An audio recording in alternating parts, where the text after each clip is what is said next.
Достар, сәлем, менің есімім Нұржабаева Анель, мен сексолог тренермін. Жақында YouTube-тың бір видео астында бір өте маңызды бір үлкен сұрақ келді менің ойымша. Неге әйелім қанбайды?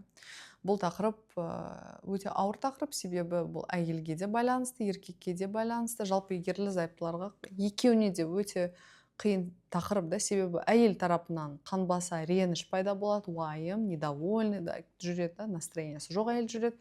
Екінші, еркек не істейін, қалай істейін, вообще білмей жасауға болады ма, то есть сұрақ қалай, неге қанбайды, да, вот қазір осы видео сияқты. И түсінбеушілік, уайым, реніш бір-біріне әрине суып кетеді бір-біріне, да. Енді мына осы сұраққа жауап беру үшін ең бірінші сексолог ретіндегі сұрағым, бұл қаншалықты басында сізде солай болған. Мүмкін басында сізде бәрі күшті болды, әйеліңіз қанған, сосын босанып, бірнеше жылдап өмір сүріп, уже бәрі от кішкене сөніп, и қанбау қалды. Сондай болуы мүмкін. Әлде ешқашан болмайды. Менің ойымша, көбінесе, скорее всего, басынан бастап оргазм, қанбау туралы мәселе қозғаған жоқ, немесе әйел адам алдаған да, иә мен қандым, оргазм алдым, бірақ по факту ешқандай оргазм ешқандай жоқ. Да? Скорее, менің ойымша, көбісі сондай болады. Себебі егер де әйел адамда болған, сосын потом өшіп қалды, да, сол жерде бір себептер бар, оны қазір мен айтамын, да, не істеу керек. Ал басынан бастап, жылдап әйел адам қанбай, ешқандай оргазм алмаса, бұл әрине бір үлкен екеуіне де мәселе, және соны шешу жолдарын түсіндіремін қазір. Енді, себептер неге әйелім қанбайды? Егер де ең бірінші, бұл қаншалықты сіз әйелдің денесін білесіз, яғни эрогендік зоналар білесіз. Қай жері ұнайды, сүйгенін, аймалаудың да білесіз бе? Осы жерде өте маңызды нәрсе, көп әйелдер өздері білмейді өз денесін. Сол үшін мен олармен жұмыс жасағанда мен түсіндіремін. Сіз өзіңіз денеңізді білесіз бе? Қалай өзіңіздің эрогендік зоналарды білесіз бе? Ол өте маңызды. Бірінші соны түсіну керексіз. Әйел адам өз-өзін түсінеді, және де күйеуіне түсіндіреді. Маған былай ұнайды, маған былай ұнайды. Немесе екеуіңіз да өз-өзің бір-біріңізді зерттеңіз. Саған былай ұнай ма, саған былай ұнай ма, былай жасағанда қалай, былай жасағанда қалай. Бұл жерде ешқандай ұят жоқ. Ұят, анау-мынау десеңіз, осындай сұрақпен бірнеше жылдан кейін келесіз. Неге әйелім қанбайды? Себебі бұл ұят, и ешкім ішіне айтқысы келіп тұрған жоқ, да. Бұл бірінші эрогендік зоналарды біліп алыңыз бір-біріңізді. Көбінесе еркектер айтады, да, маған былай ұнайды, әйелдер білмейді қалай ұнайтын. Немесе айтады, маған былай жасашы, бірақ күйеуі жасамайды, мысалы, ол басқа тақырып. Вот, келесі, сіздің әйеліңіз өз-өзін қанағаттандыра ма, яғни мастурбация жасай ма? Егер де мастурбация жасаса, яғни ол өзі біледі қалай қанағаттандыру керек. Және де сізге көрсетсін, сіз үйрену. Себебі әйел адам өз денесін біледі, қалай ұнайды оған. Сіз ұялмай, ішіне көрсетсін, сіз осылай жасаңыз. Сол кезде сіз оны қанағаттандыра аласыз. Ал егер де мастурбация ештеңе жасамаса, яғни өзі білмейді, да, өз денесін. Эрогендік нүктелерін білмейді. Сол үшін қайтан оны өзі іздену керек, зерттеу керек денесін. Келесі, неге әйелім қанбайды? Қаншалықты сіз позаларды түрлендіресіз? Қаншалықты себебі кейбір әйелдер бір позада жақсы сезеді, екінші позада сезбейді. Да, қаншалықты сіз оны аймалайсыз? Себебі көбісі аймаламай сразу баса береді, әйел адам қозбайды. Оның барлығын сөйлесу арқылы шешесіз. Былай жасағанда ұнаймы, былай жасағанда, былай осы позаны көрейік, давай мынаны көрейік деп. Сіз оны сөйлейсіз. Екі ара ақылдасасыз, да, бір ойын ретінде, бір анау-мынау ретінде сөйлеңіз. И позаларды іздеңіз, былай жасайық, да, әйеліңіз оны көрсе айтыңыз, давай көрейік. Или кейбір еркектер просто менің видеоларымды әйелдеріне жібереді. Ең дұрысы сол. Да? И менің видеоларым әрине бұл бір пайдалы болу үшін, бір қосымша ақпарат беріп, үйрену үшін.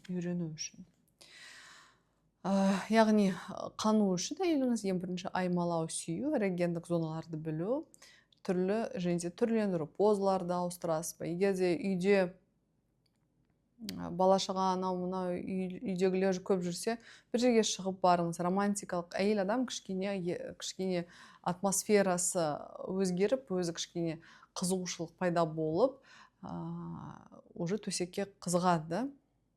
Себебі әйелде қану, оргазм бұл бәрі мидан да. Егер де ана жерде бала жыласа, ауырса, үй тамақ пісіру керек, жинау керек, кішкене төсекке деген фокусы болмайды да. Әйелде жаратылысы кішкене бізде басқа еркекке қарағанда. Бізге кішкене настройка жасау керек кішкене да.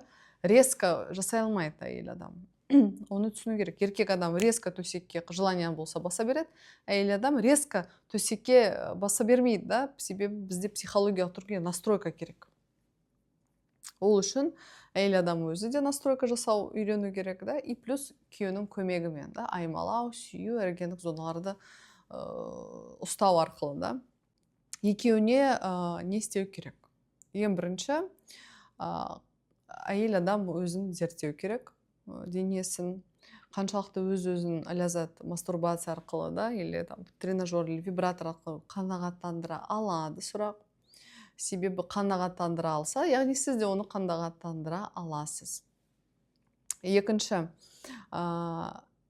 егер де оргазм алса, бірақ андайда қанағаттандыру жоқ болса, мүмкін әйел адам, сіздің әйеліңіз сырттан оргазм алады, клиторалдық, бірақ іште онша сезімталдығы жоқ. Іште это вагинальный маточный оргазм да. Оны алу үшін әйел адам интим бұлшықеттерді жаттықтыру керек. Сол жерде қан айналымы болу керек, постоянно жұмыс жасау керек. Себебі сыртта клитор арқылы алып, ішінен кішкене андай болса, слабый, оргазмның деңгейі өте төмен болады. Қану дегенне оргазм өте жоғары, эмоция, сезімталдығы өте жоғары, пик оргазм, и уже әйел адам қанат. Ол жетпесе, слабый оргазм болса, яғни әйел адам жаттығуларды жасау керек. Кегель тренажермен да, видеолар бар өте көп да, или тренингтерге қатысын да. Тоже ссылкасын қойып қоям тренингтерге. Соны сіз жасаңыз, себебі өзіңіз жасайсыз ба, менімен бірге жасайсыз. Интернетте көп, әйтеуір тренажермен или өзіңіз хотя бы бұлшықеттерді жұмыс жасатыңыз. Сол кезде оргазм және қану да жоғары болады. Это бәрі полдан алынбаған, аспаннан, бұл бәрі практика. Бұл практика, бұл жаттығу, оны тек қана жасап, сіз нәтиже өзгеріс байқайсыз да. Ол менің қаншалық жылдық опытым, тәжірибем, маған сеніп, соны жасаңыздар, көріңіздер. Егер де ешқандай мәселе, егер де ешқандай өзгеріс жоқ болса, мен айтқан бәрін жасадыңыз. Эрогендік зоналар, всякие поза, и жаттығу жасап, бәрібір қанбайды, бәрібір оргазм жоқ болса, онда психология тарапынан қарау керек. Себебі кейбір әйелдерде бір кішкентай кезде бір травма болған, да? Травма дегенде біреу тиіскен шығар, біреу бірдеме айтқан шығар. Кішкентай қызға біреу кішкене тиіп, бірдеме айтса, мен оны көп айтқанмын да, өкінішке орай бұл тақырып бар. Кішкентай жас қыздарға үлкен кісілер, ағалары, еще кто-то, көршілері, далада біреу тиіседі, ұстайды, әйел адамда все резко бір қорқыныш пайда болады. Немесе просто еркек тарапынан бір қиыншылық көрген. Бір үйде бірдеме болған ба кішкентай кезде. Әйтеуір бір еркек тарапынан бір жаманшылықты көрсе кішкентай кезде. Немесе бірінші жыныстық қатынас ауыр болса, ондай әйелдерде қорқыныш пайда болып, ол қанағаттандыра алмайды, оргазм ала алмайды. Ондай мәселелер бар. Оны тек қана сіз уже жеке психотерапия ретінде әйел адам жұмыс жасау керек. Окей? Все, сұрақтар болса жазыңыздар. Мен көптен бері YouTube-ға шықпаған соң, көп сөйлемеген соң, тамағым ауырып бастады. С непривычки. Ничего. Бүйтіп, сәл, көп сөйлеп. А то үйде баламен отырып, тек баламен сөйлеп. кішкене тамағым ауырып қалды. Вот, так что иншалла осындай пайдалы видео, ниетім пайдалы сендерге пайдалы видеомен бөлісу, пайдалы болу. Сұрақтарды жазыңыздар, соларға мен жауап беремін. Сау болыңыздар.